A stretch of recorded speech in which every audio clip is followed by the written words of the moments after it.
I'm Carol Lawson, an estate planning and probate attorney in Clearwater, Florida. There are 5 benefits to including a ladybird deed in your estate plan. Benefit number 1 is probate avoidance. With a ladybird deed, you are adding a beneficiary to the title or ownership of your property, and that beneficiary isn't going to receive their ownership until you pass away. But all they have to do when you pass away is record a copy of the death certificate in the county where the property is located, and they will automatically transfer ownership over to them into their name. As a result, you do not have to go through probate in order to become the owners of the property. Benefit number 2 is you are not providing or giving a present gift. In a ladybird deed, you are just naming a beneficiary onto the title of the property so that when you pass away, the gift will be completed. That's different than if you give someone a gift today and you hand it over to them. With this type of gift, the title doesn't actually transfer until you pass away. And the reason why that's great is because there's still the ability to control the property. You still own the property during your lifetime. But even more importantly, the 5-year Medicaid look-back rule does not apply because, again, it's not a present-day gift. It is a gift that's happening in the future when you pass away.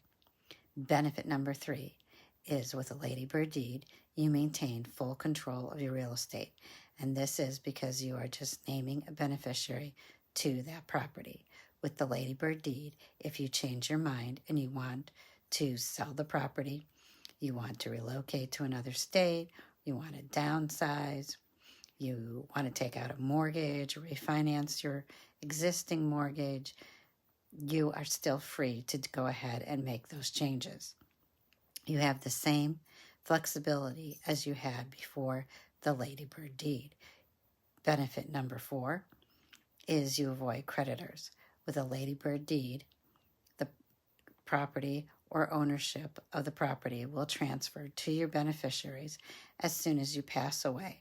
All they have to do is record a copy of your death certificate with the county clerk in the county and where the property is located, and that will automatically transfer ownership to them.